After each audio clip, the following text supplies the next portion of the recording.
Good afternoon. Oh, I do not have any opening comments, so Matt, oh, really? take it away. Nothing? You don't have anything exciting and new to tell us today? Depends on what your questions are. Well, yeah, obviously not. Hold on, let me start my recorder here. I know a lot of people want to talk about Gaza, but I have something else that I just need to get off at the top. The Russia sanctions package that the White House, President Kirby, everyone has said is coming on Friday. What can you tell us about what that is? Is it related to the 2-year anniversary? Is it related to Navalny's death? What is it? What is it? So I don't want to speak in detail about announcements that will be coming 2 days from now, but the, excuse me, I've got a bit of a lingering cough from this cold I've had. The sanctions that we'll be announcing on Friday will be in connection both to the 2-year anniversary of the full-scale invasion of Ukraine and to Navalny's death. Okay, and you know, Russia is one of, along with Iran and North Korea, is already one of the most heavily sanctioned countries by the United States and others on the planet. Where would you expect these sanctions to target? I don't want to preview too much of what we're going to do on Friday, but it will be a robust sanctions package. We are always looking at additional ways that we can choke off the Russian war machine, that we can deny the Russian military-industrial complex components that it needs to use to fund its war effort, as well as to hold accountable those involved in it. So without getting into too much detail, like as I said 2 days before the announcement, you should expect them to follow the general direction of our past sanctions, as well as some sanctions specifically related to the death of Alexei Navalny. Right, but when you say that it's going to be robust, I go back to a line from Spinal Tap, right? How much more robust can they be? Yeah, aren't they already pretty robust? Didn't you guys exact, super big sanctions on Russia after the Ukraine invasion? They are incredibly robust, and they've had an impact on Russia's economy and so Russia's military industrial complex. How much more robust can they be? Well, you will see on Friday, but I can guarantee you it is, as I said, a strong, robust package. Partly because we are always, look, it's a dynamic situation, right? Russia watches the sanctions, sees the sanctions, and tries to respond to the sanctions that we impose. And so we watch the actions that they take, and we look to impose new sanctions, either on individuals or new areas that they explore, and also to focus on sanctions evasion when we see them or entities that deal with Russia trying to evade the sanctions that we previously put into place. We have ways to tighten those sanctions. Okay, last one. Does that suggest then that a bunch of the stuff in this package might be secondary sanctions? I don't want to make any comments about what they'll look like. Again, 2 days before we roll them out. So I'll come to you. Oh, okay, go ahead. She graciously yielded the floor. Yeah, apparently there's a new intelligence assessment from Western governments suggesting that Putin thinks he eventually can win the war in Ukraine for 3 reasons. 1, the possible return of Donald Trump to the White House. 2, increased conscription. And 3, a rejuvenated military manufacturing sector. Does State believe on the record that Putin does believe that these factors can help him win the war? Does this increase the need to provide funding for Ukraine if, in fact, there's a belief that Putin may now have some leverage in this situation? So I never want to discuss intelligence matters from here, real or imagined, but I think it should be obvious to everyone that Vladimir Putin is watching what happens in Washington closely. You have to assume that he is watching what happens in Congress. I think he has always assumed from the beginning of this conflict that he can wait out the West, that the West's attention would flag, that the West's interests would flag, that the West would be unwilling to maintain sanctions. And so far, the West has proved him wrong. And I don't just mean the United States, but Europe as well, which took dramatic action early on to wean itself from Russian energy, something I think Putin never thought would happen. But I have to think that the entire world, including those in Moscow, are watching whether the United States Congress is willing to step up and continue to fund Ukraine to help it defend itself from Russia's aggression. We have been very clear in the Biden administration what we think ought to happen. We have been very clear what is in the United States' national security interests, and we will continue to make that case. And we hope that Congress will respond because, as I said, the entire world is watching. Does the U.S., though, actually believe that Putin now has the advantage? Given No, we do not believe that at all. If you look at the shape of this conflict over the past not just 2 years, but even the most recent history, yes, you have seen Russia make gains on the battlefield. We saw gains just over this last weekend because Ukraine was not able to properly resupply its troops, in large part because Congress has not taken the action that we think it should to continue to support Ukraine as it fights to defend its territory. But you have also seen Ukraine make dramatic improvements on the battlefield. Most significantly, I think, in the Black Sea, where they have pushed the Russian fleet back. They have opened up a new shipping corridor that has allowed them to export not just wheat and grain, but also other manufactured goods through the Black Sea, something that was not possible in the early days of the war when Russia had blockaded Ukrainian ports. So we think they'll continue to make progress there, and we will continue to support them to the best of our ability, but we need a partner in Congress to help us. Go ahead. And then Thank you. Humera is just adding to the list of questions she gets to ask. Go ahead. Sorry. There are reports that the North Korean missiles that Russia recently used, recently used against Ukraine contained the U.S. and the European components. How many times has Russia used North Korean missiles against Ukraine? So I'm not going to speak to that in detail. We will continue to use all of our relevant tools, export control, sanctions, interdiction, and law enforcement actions to prevent the DPRK from acquiring sensitive items and technology that it can use in its unlawful weapons of mass destruction and ballistic missile programs, and that includes preventing Russia from acquiring weapons and other sensitive items, including components from North Korea or from anywhere else. One more quick question. North Korean Kim Jong-un and Putin's relative with the luxury cars. Russian President Putin gave Kim Jong-un a luxury car as a gift. Is this a violation of UN sanctions? So I did see that report. I actually, frankly, didn't know there was such a thing as a Russian luxury car. I hope Kim got the extended warranty. I would note that I just look at it when it comes to I bet he can still expect the spam cell phone call Yeah. from the warranty department. I bet that's right. I'm not sure if I were buying a luxury car, Russia would be the place I would look, even if it wasn't with respect to sanctions. But UN Security Council resolutions do require all UN member states to prohibit both the supply of transportation vehicles and the supply of luxury automobiles to the DPRK. If this is true, it would appear to be, once again, Russia violating UN Security Council resolutions that it itself supported. Humera. Thank you. Thank you, Matt. I just want to ask you Excuse me. a couple of comments that Benny Gantz just made about an hour ago. He said there were promising early signs of progress on a new deal for the hostages. I'm just wondering what's the latest that you guys are hearing and whether you're picking up the same promising early signs of progress. I don't want to discuss those discussions, those negotiations in detail, and I don't want to offer any assessments beyond what we have said previously, which is we do think that there is space to reach an agreement here. We are going to continue to stay engaged in this matter with everything that we can bring to bear on behalf of the United States to work with Israel, to work with Egypt, to work with Qatar, because we want to see the hostages released. We want to see a pause in the fighting, so that's what we'll continue to pursue. Okay, he's also saying that if no new deal were struck, the Israeli military would keep fighting in Gaza even into the Muslim holy month of Ramadan.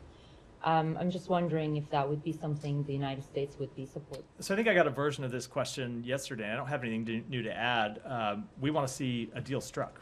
So I'm not going to get into what might happen if we don't get an agreement, but we want to see an agreement reached. We want to see it reached as soon as possible. That would include, of course, before Ramadan. It could be even earlier than that. So that's what we're going to continue to pursue. Right. I think you guys have made it a bit of a red line. I mean, if I guess one can call it that. The need for a humanitarian plan on top of obviously a military strategy before Israel goes into Rafah. So I think what I'm trying to get at is whether fighting continuing in Ramadan, Israeli offensive starting or continuing into Ramadan, whether that's a similar red line or not. I just don't want to speak to where we'll be in 2 weeks because I think it's impossible to say. We want to see a hostage agreement that secures a temporary ceasefire where we can get the hostages out and get humanitarian assistance in. Ultimately, we want to see a durable resolution of this conflict, and we want to see it as soon as possible. With respect to where we'll be in 2 weeks, I just don't want to speak beyond. I don't want to speak to that in detail. Okay, I have a few quick ones on UNRWA. I'll be quick. And take your time. You got interrupted a few times, so go ahead and cite attempting to interrupt you again. And now I interrupted you. Sorry. Go ahead. Go ahead, Humera. Have you asked other UN agencies, like your funding is stopped for now, and you know there's legislation that has not yet passed within supplemental that might bar you completely from resuming that funding, but that legislation is not on the House floor yet. So I guess I'm wondering what you guys are doing in the meantime. Have you asked other UN agencies to pick up the slack? And exactly what did you ask them to do? Like, are there UNRWA workers on the ground right now actually working for other UN agencies who are doing the distribution of aid? We have been in conversations both with the United Nations and with other countries around the world about how to make sure that the important work that UNRWA does is not interrupted. We want to ensure that humanitarian assistance continues to flow to the Palestinian people. Right now, UNRWA is the key facilitator of humanitarian assistance in Gaza, and we don't want to see that humanitarian assistance disrupted in any way. At the same time, we are obviously cognizant of the draft legislation and the provision that it contains. It's not law, as you said, but we have to plan for all possibilities, including the possibility that it becomes law. So we're looking at all the options that may be available to us, but I don't want to discuss that in detail. It's internal planning that continues to go on inside the government. Final thing is there is reporting in DEVEX which says that you have actually asked other UN relief agencies to pick up the slack, but Secretary General Antonio Guterres have urged the heads of those agencies to basically rebuff your plea. I mean, I'm is it something you can not going to confirm that or- report at all. Sorry. Can I just very briefly follow up? Yeah. I'm guessing you may not have a lot to say about this, but following up Humera's question, Brett McGurk, of course, is in the region. I know he works in a different building, but do you have any? Correct. But do you have anything you could say more generally about what he's about the tone of what he's doing? No, and I will leave it what to the White House to speak in detail to Brett's work and what he's trying to accomplish on the trip. But I think, look, you have seen from the administration broadly what our goals are with respect to the conflict right now. Our immediate goal is to try to achieve a deal that brings about a ceasefire in the fighting, a temporary ceasefire in the fighting, allows us to get hostages out and allows us to get humanitarian assistance in, and kind of would help with some of the bottlenecks that have begun to pop up inside Gaza that are preventing humanitarian assistance actually getting out to the people that need it, because there's fighting on the ground and looting and other obstacles. So we are trying to achieve all those things, and that, of course, is Brett McGurk, it's the Secretary, it's the President himself that are focused on that issue. Said, go ahead. Thank you. To follow up on Thank you for Humera's, being sort of point, patient. Sorry? Thank you for being somewhat patient. Oh, no, I did not mean to interrupt. It's fine. So fine. apologies. I if feel like a was- school if marm I up was here. perceived- I feel like a school marm scolding people unnecessarily. Just to follow up on Humera's. Yeah, I don't know. Is Wow. that's a, Yeah, Texas coming a little out. bit of archaic term, yeah. All right. Okay. So, just to follow up on her point, you said that you're hoping that a deal will be struck. What if it doesn't get struck? I mean, we have been there before. There were these artificial deadlines and calendars, and a week here, and the end of October, then the end of November, then, December, the end of the year, and all these things. I mean, to be honest, Palestinians and Israelis fought in Ramadan many, many times, and they were struck. So, what if a deal is not struck? What is your vision on how this thing will end? So I'm not going to deal with a hypothetical, as I think you know.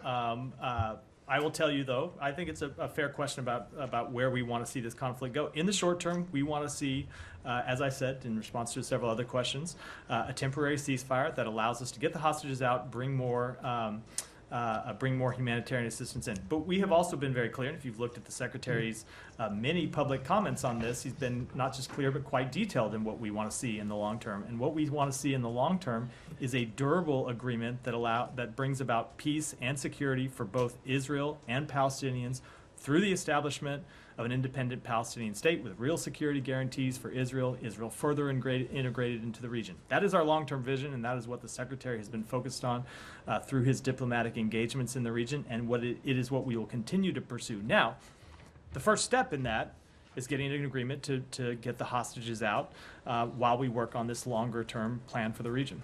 Mm-hmm.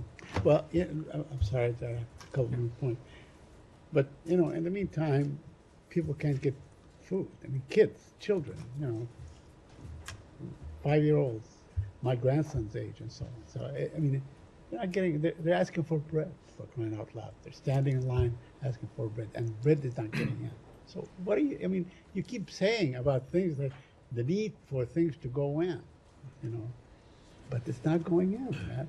So the humanitarian situation in Gaza continues to be extremely difficult, dire for many people, which is why we continue to focus all of the efforts of the United States to improve that situation. When it comes to bread, the United States has funded flour that would feed 1.5 Palestinians for 5 months. No. A lot more than 1.5. 1.5 million Palestinians for 5 months. If it was only 1.5 Palestinians, fair. that Obviously, would, I that would misspeak. be, 1.5 million Palestinians for 5 months. We have worked to not just fund humanitarian assistance, but get it into Gaza and continue to stay engaged on that every day, not just on the big picture issues, but on very minor logistical issues that have a big impact, things that seem minor but that have a big impact in getting in. Is enough food and water and other humanitarian assistance getting in?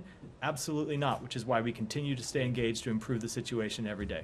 You talk about the Palestinian state, although we've heard statements that are really emphatic by the Prime Minister of Israel, saying under no circumstances whatsoever, and so on. I just want to read you what a member of his cabinet, from the Likud, as a matter of fact, May Golan of the Likud, during a Knesset hearing about the motion to expel MK Ofer Kassir, she said, quote, "I am personally proud of the ruins of Gaza, and that every baby, even 80 years from now, will tell their grandchildren what the Jews did," unquote.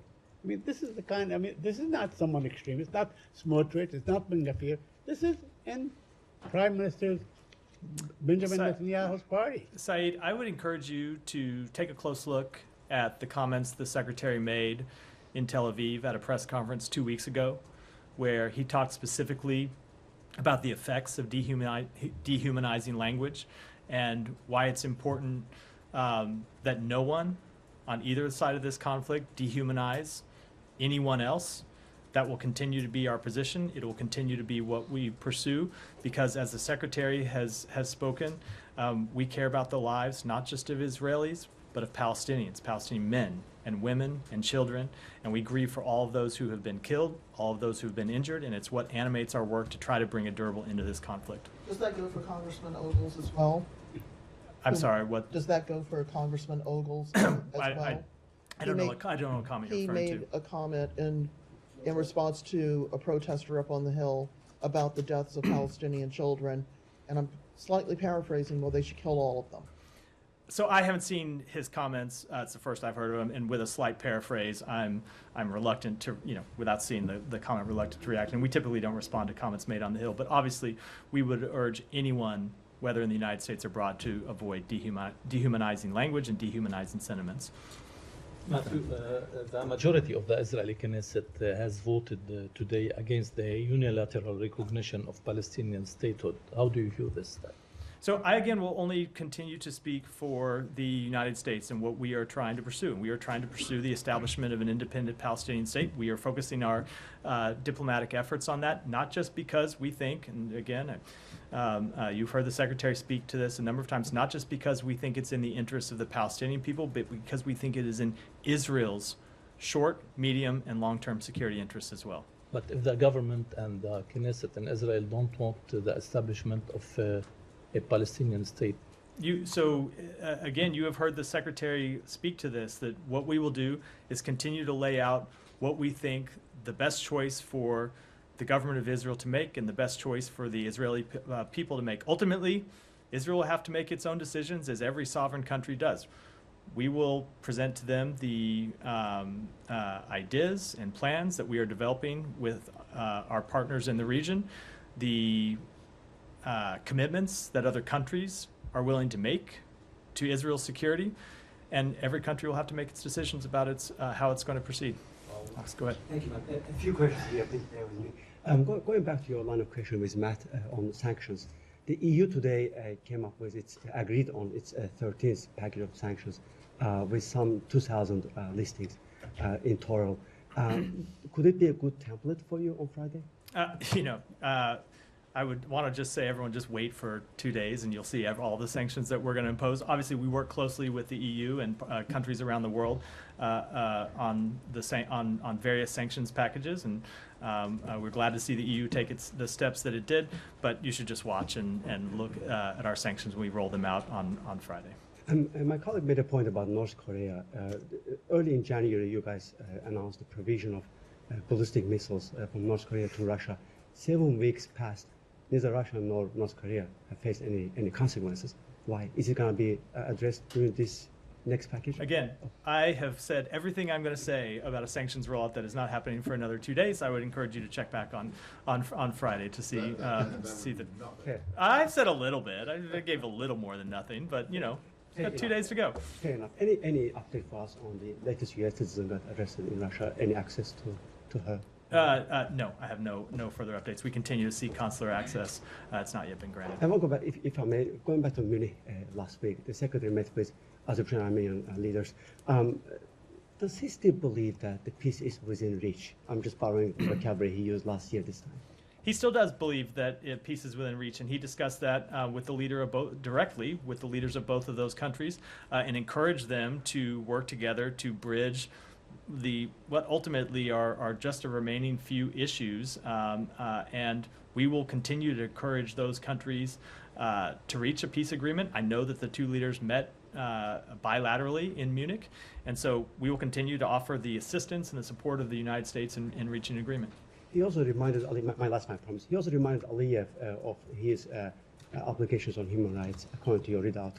Just day before that meeting occurred, the Secretary was addressed on the Hill, so 21 Congress members called him out, telling him that ask him to prioritize the case of Gubade Badoğlu and his well-being. Did the Secretary have a chance to go through the cases, including Mr. Badoğlu? I don't have any further readout of the meeting other than what we already offered publicly.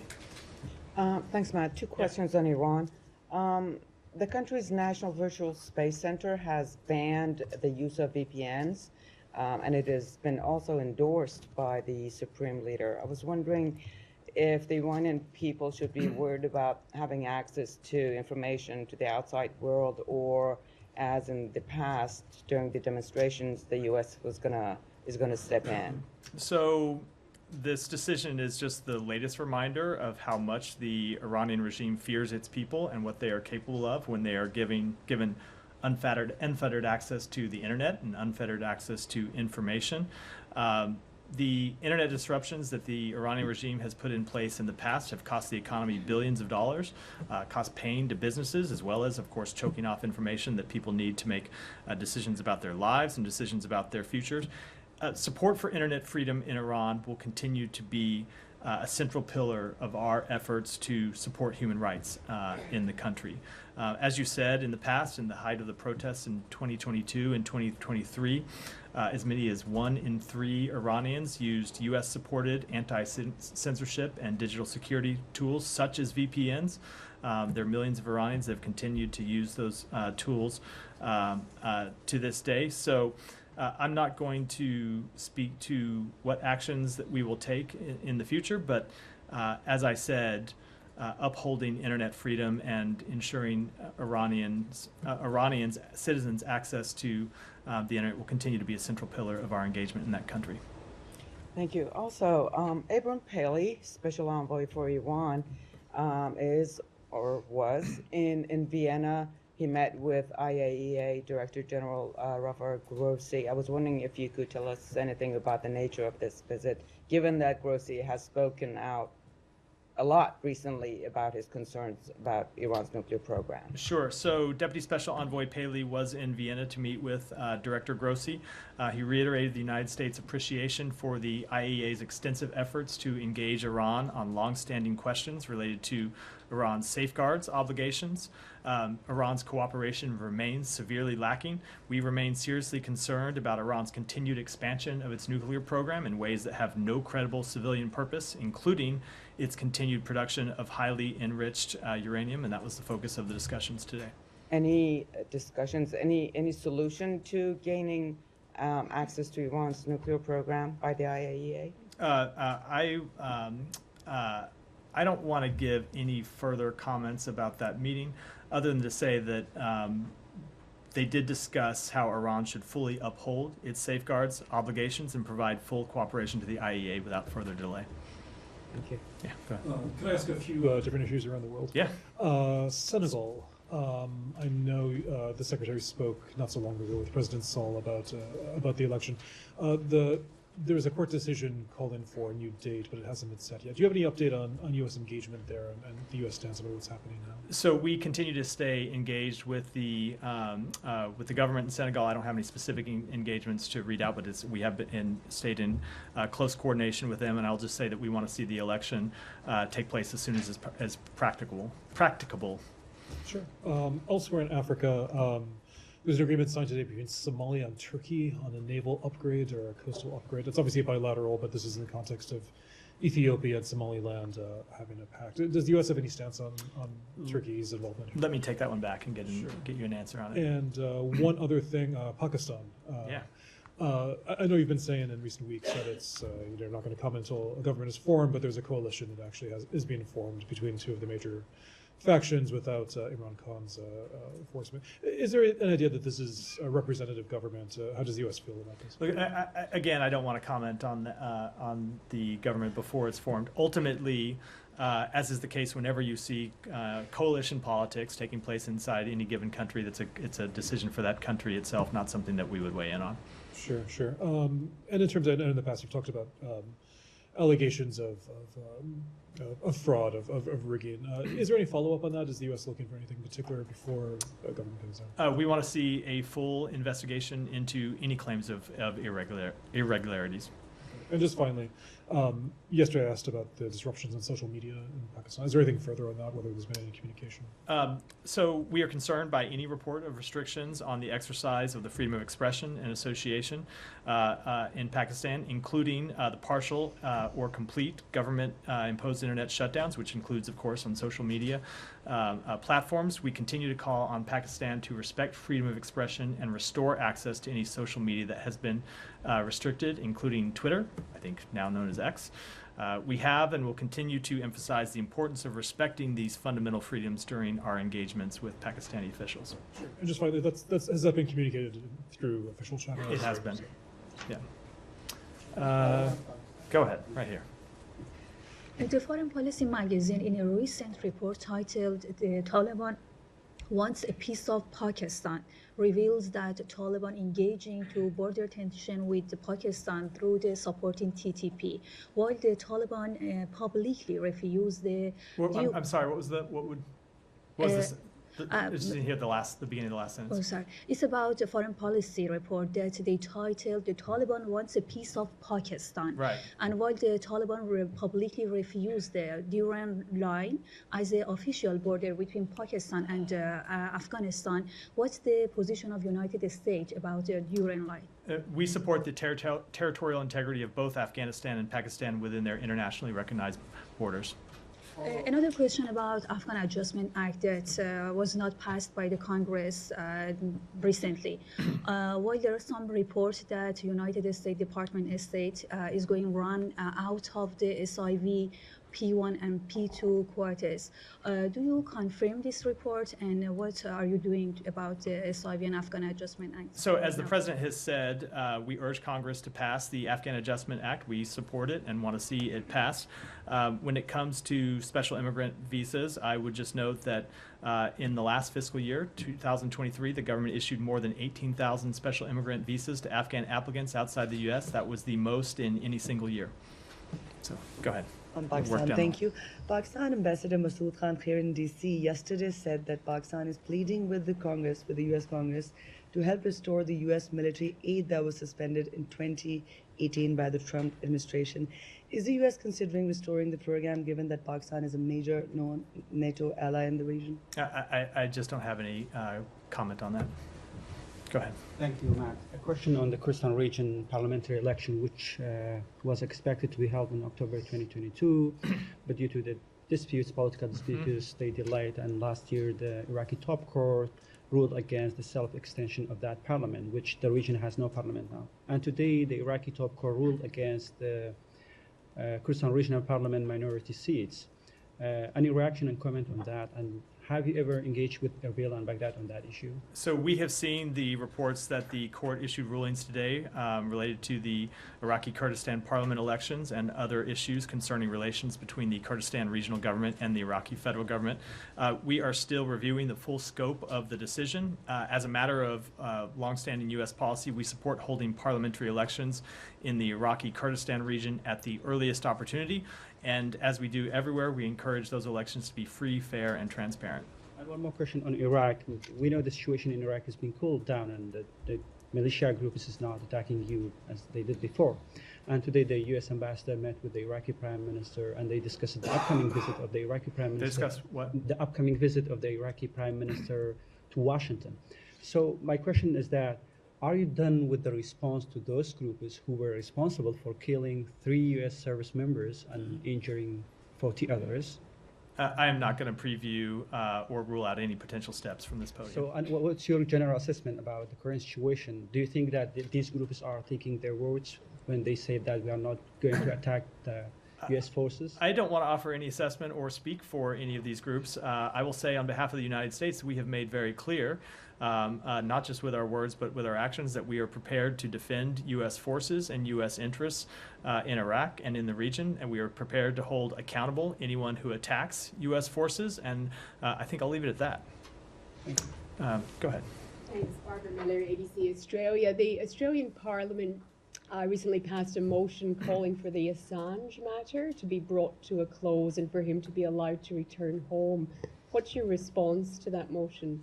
So I spoke about Julian Assange extensively from this podium yesterday, and I don't think I have anything to add to that matter. It is an ongoing legal matter and an extradition matter, and beyond what I said yesterday, I think I don't want to comment in any more detail. Go ahead. Back. Yeah. Good afternoon, Matthew. Good to see you. 2 questions, one on Ukraine, one on Haiti. And Ukraine, the Knights of Columbus, they're an organization that has provided millions of dollars in aid to Ukraine, helping people there during this very terrible time. How would you describe the impact of groups like the Knights of Columbus?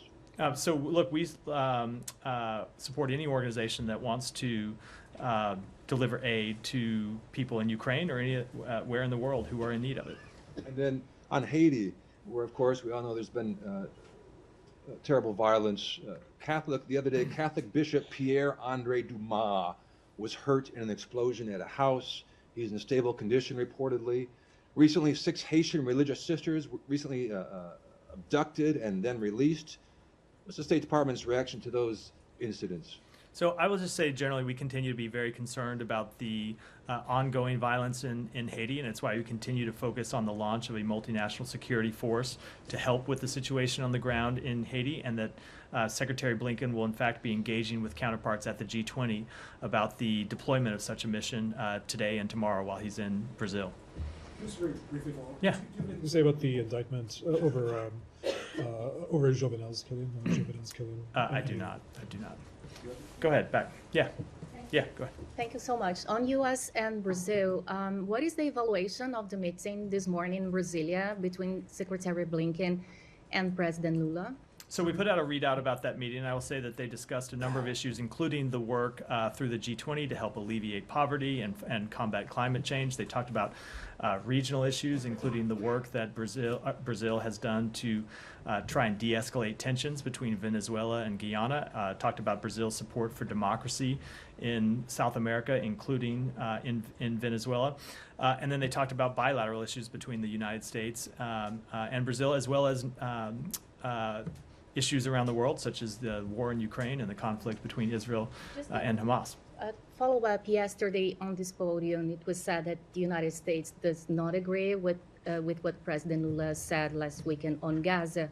But from your perspective, are those comments a matter of public retraction, as the Israeli foreign minister suggested? And how the United States analyze those comments in a moment that there is an effort to de-escalate tensions in the region? So they are comments with which we disagree. As I made clear today, the Secretary had a chance to discuss the comments with President Lula today in his meeting in the context of an overall discussion about the conflict in Gaza, and made clear, as I did yesterday, made clear that those are comments with which we disagree.